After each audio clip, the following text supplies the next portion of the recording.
आज हम अपनी हिंदी की काव्य खंड को स्टार्ट कर रहे हैं जो कि क्लास 11th का है। और इसके अंदर हम कबीर के लिखे गए जो काव्य हैं उसको स्टार्ट करेंगे। इसमें से पेपर में सबसे ज़्यादा पूछा जाता है, फर्स्ट टर्म में यही आता है 90%। मैं आपको बता दूं 90% संभावना होती है इसकी कि यही आता है। जिसमें बताया गया है, इसमें उन्होंने कुछ काव्य लिखे हैं और उस काव्य को पढ़ के हमारे पेपर में 3 तरीके के सवाल आएंगे। एक तो सबसे ज़्यादा आता है सप्रसंग व्याख्या, सप्रसंग व्याख्या जो कि आपके सिलेबस में भी मेंशन है, आप यहाँ पर देख सकते हो। सिलेबस में भी मेंशन किया गया है कि आपकी सप्रसंग व्याख्या आएगी। पाठ में जो भी आपको गद्यांश है उसमें सप्रसंग व्याख्या करनी होगी। तो आपको पहली बात तो इसको भी करना होगा, सप्रसंग व्याख्या। सप्रसंग व्याख्या में आपको सबसे पहले संदर्भ, प्रसंग, व्याख्या और विशेष, तो ये 4 चीजें लिखनी होती है। संदर्भ, फिर है आपका व्याख्या, प्रसंग भी आ जाता है इसी बीच में, और फिर आएगा विशेष। सपोर्टिंग मटेरियल में आपका सब कुछ बताया गया, तो आपको परेशान नहीं होना। पहली बात तो कि क्या है क्या चीज़ें नहीं है, ठीक है। हमको सबसे पहले क्या करना है, इसको पढ़ लेते हैं। आपके पेपर में ऐसी 2-3 पंक्तियां उठा देगा, जैसे यहाँ से लेके यहाँ तक दे दिया, और ये आपकी हिंट के लिए होता है कि आप इसे पहचान सको कि पूछना क्या चाह रहा है। और ये वाला तो आप बिल्कुल पहचान ही लोगे। अरे इन दोहन राह न पाई, हिंदू अपनी करे बढ़ाई, गागर छुअन न देई। देखो, एक तो सप्रसंग व्याख्या आता है, और कई बार क्या होता है, आपके सामने कुछ पंक्तियां आ जाएगी और उससे जुड़े हुए कुछ शब्द आ जाएंगे एमसीक्यू के फॉर्म में। जैसे बहुत बार पेपर में पूछा गया है, गागर शब्द का मतलब बताइए, तो गागर का मतलब होता है मटका। भाई, अरे इन दोहों ने राह न पाई, दोहो का मतलब क्या है, यानी दोनों जगह की बात हो रही है। हिंदू की भी बात हो रही है और यहाँ पर मुस्लिम की भी बात हो रही है। दोनों ने रहा न पाई का मतलब कबीर जी का क्या है, पहले एक बार इसको पढ़ लेते हैं पूरा, फिर एक एक करके मैं समझाता हूँ। देखो क्या लिखा है, अरे इन दोनों ने रहा न पाई, हिंदू अपनी करे बढ़ाई, गागर छुअन न देई, वैश्या के पावन तर सोवे, देखो तेरी हिंदुआई, मुसलमान के पीर ओलिया मुर्गा मुर्गी खाई, आला कैरी बेटी ब्याई, घर में करे सगाई, बाहर के एक मुर्दा लाए धोए दाए चढ़ाई, सब सखी मिली जेबन घर घर घर भर करे बढ़ाई, हिंदुओं की हिंदुओं देखी तुर्कन की तुर्काई, कहे कबीर सुनो भाई साधो कौन रहा जाए। अब यहाँ पर इस पूरी पंक्ति में कई शब्दों के, पहली बात तो आपसे मीनिंग पूछे जाएंगे पेपर में एमसीक्यू के लिए, तो आपको उनके मीनिंग याद रखने। जैसे मैंने आपको 2 बता दिए, दूहन के मतलब, मटके का मतलब। अब यहाँ पर यहाँ बैस्या लिखा हुआ है, ये बैस्या वो स्त्रियां हैं जो, देखो, हिंदुओं राजा द्वारा क्या किया गया है, हिंदू क्या करते हैं, जो थोड़ी सी निचली जाति के लोग होते हैं उनको तो अपना घड़ा पानी का वो भी छूने नहीं देते, कहते हैं कि अपवित्र हो जाएगा, तुम छोटी जाति के हो।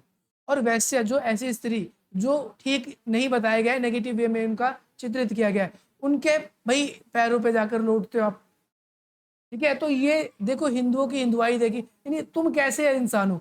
जो इंसान अच्छा है, साफ है, वो जो बुरा नहीं है कैरेक्टर वाइज, उसको तो तुम बुरा कह रहे हो, और जो बिल्कुल बुरा इंसान है, अच्छा नहीं है, जिसका चरित्र ठीक नहीं है, उसके पास तुम जा रहे हो और तुम कह रहे हो कि देखो वो कितने सुंदर है, कितने अच्छे हैं।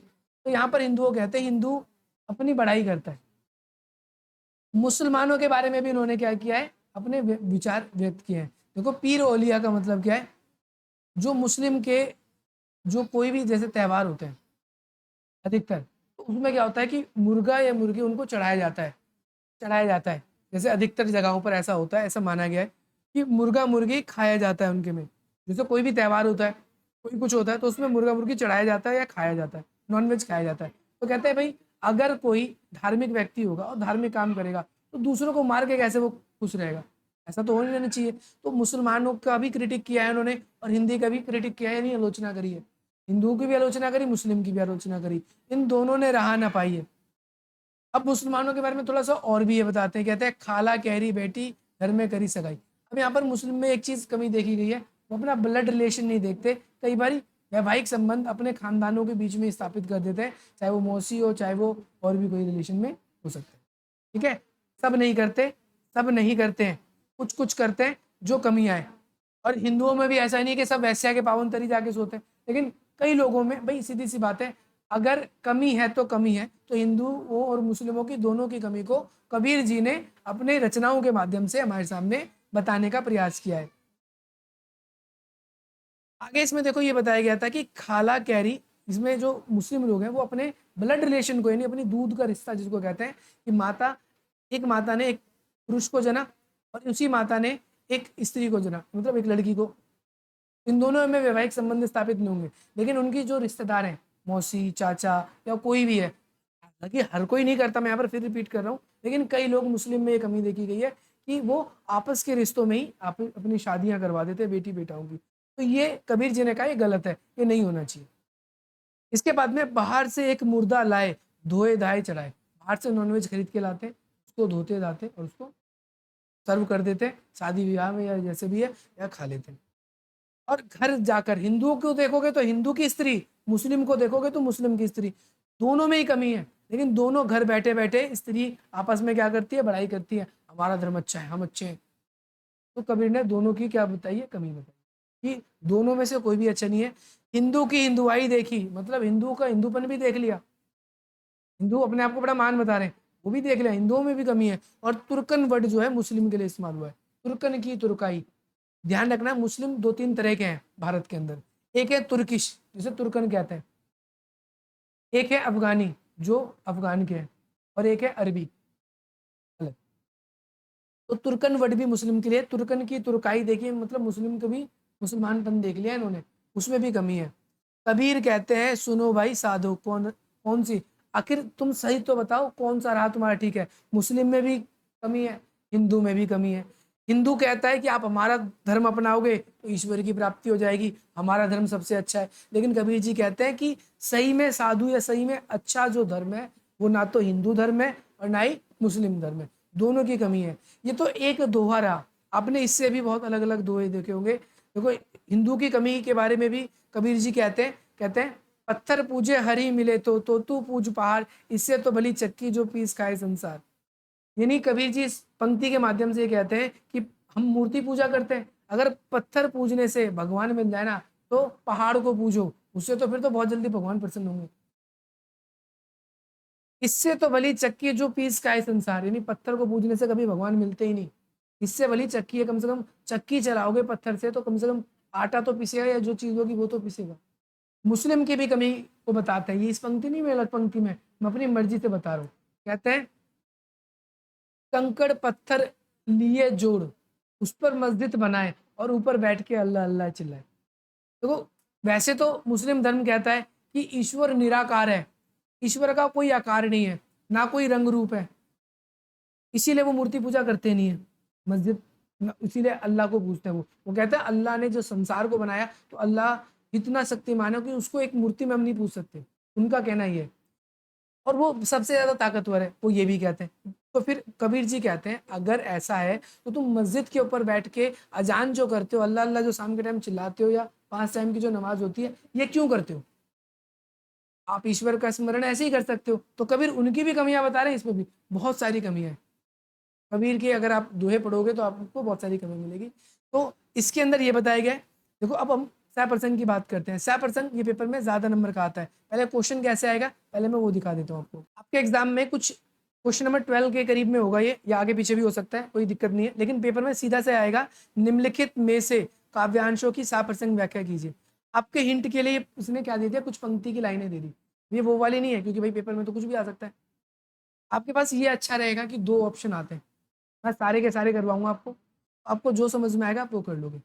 साप्रसंग व्याख्या 2 आती है, एक तो आएगा काव्य का यानी कविताओं वाली, और एक आएगा आपका गद्य का, गद्य खंड से, जो आपके चैप्टर के बीच से आएगा, जो आपके चैप्टर के बीच से आएगा। जैसे आपने टॉर्च बेचने वाला चैप्टर पढ़ा है, दोपहर का भोजन पढ़ा है, तो उसमें से कुछ लाइनें उठ जाएंगी, जैसे इसमें कुछ लाइनें उठी हुई है, और उसके बारे में भी कहेगा कि साप्रसंग व्याख्या करो।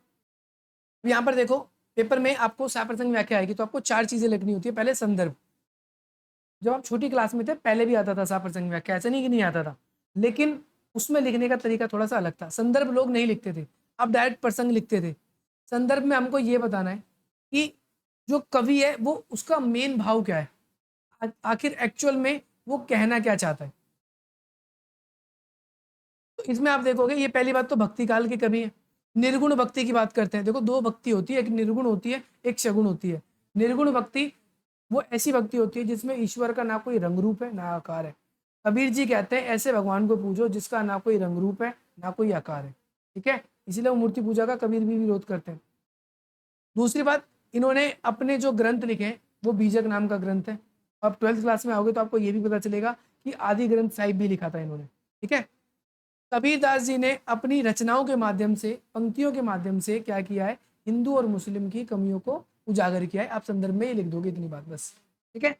प्रसंग में क्या है, प्रसंग में हम लिखते हैं कि प्रस्तुत पंक्ति या दी गई पंक्ति हमारी पाठ्य पुस्तक अंतरा भाग 1 से ली गई है, ठीक है, जिसमें कवि का नाम क्या है, कबीर, कविता का नाम क्या है, अरे इन दोनों ने राह न पाई, ये लिख दोगे आप। और इसमें कबीर ने क्या किया है, बताना चाहो तो थोड़ा बहुत बता दो कि इन्होंने जात पात, हिंदू मुस्लिम के आडंबरों को, उसको बताने का प्रयास किया है और उस पर परसन चिन्ह लगाने की कोशिश भी करी है। व्याख्या में हम वही व्याख्या करेंगे। कबीरदास जी कहते हैं कि हिंदू के विषय में कबीर जी का कहना है कि वर्ण भेद करते हैं, यानी बड़ी जाति वाले लोग छोटी जाति वालों से भेदभाव करते हैं। उच्च वर्ग के लोग जो है वो छोटे लोगों को अस्पर्शीय मानते हैं, अपवित्र मानते हैं और उनको अपना बर्तन भी छूने नहीं देते, परंतु खुद वैश्या जैसे जो बेकार स्त्रियां हैं उनके पास जाते हैं, ऐसे भोग विलास में लिप्त रहते हैं और हीन कर्म को अच्छा कर्म मानते हैं। जो लोग अच्छे हैं बस उनकी गलती क्या है कि वो छोटी जाति में पैदा हो गए, लेकिन फिर भी उनसे वो भेदभाव करते हैं। हालांकि आजकल हमें देखने को नहीं मिल रहा, लेकिन तब भी। मुसलमानों के बारे में इन्होंने क्या किया है, मुसलमानों के बारे में भी उन्होंने कुछ कमी बताई है। वो कहते हैं मुसलमान भी बहुत दिखावा करते हैं, पीर ओलिया बनकर मोह माया से दूर रहने की बात करते हैं और फिर खुद ही आगे चलकर क्या करते हैं, मुर्गा मुर्गी खाते हैं। मुसलमान के पीर ओलिया मुर्गा मुर्गी खाई। वो कहते हैं कि भाई मांसाहारी हैं वो, ठीक है, जीव हत्या करते हैं, हिंसा करते हैं और खुद को अल्लाह का नेक बंदा बताते हैं वो, ठीक है। इसके अलावा रक्त संबंध नहीं देखते, रक्त संबंध ना देखकर वो क्या करते हैं, रक्त संबंध नहीं देखते, उसके अलावा वैवाहिक संबंध भी स्थापित कर लेते हैं। ये होता है क्या। और अंतिम चीज बच गई इसमें विशेष। विशेष में क्या क्या खास बात है, देखो क्या क्या है, छंद याद रखना है, शांत छंद है। कैसा छंद है, शांत छंद है। दूसरी चीज गुण कैसा है, प्रसाद है। अगर याद रख सकते हो, भाषा याद रखनी है, सदगुणी है, ये याद याद रखनी है। शैली याद रखोगे तो मुक्त शैली है, ये याद रखो।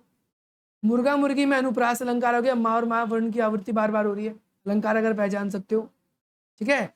धोए धाई में भी अनुप्रास अलंकार है।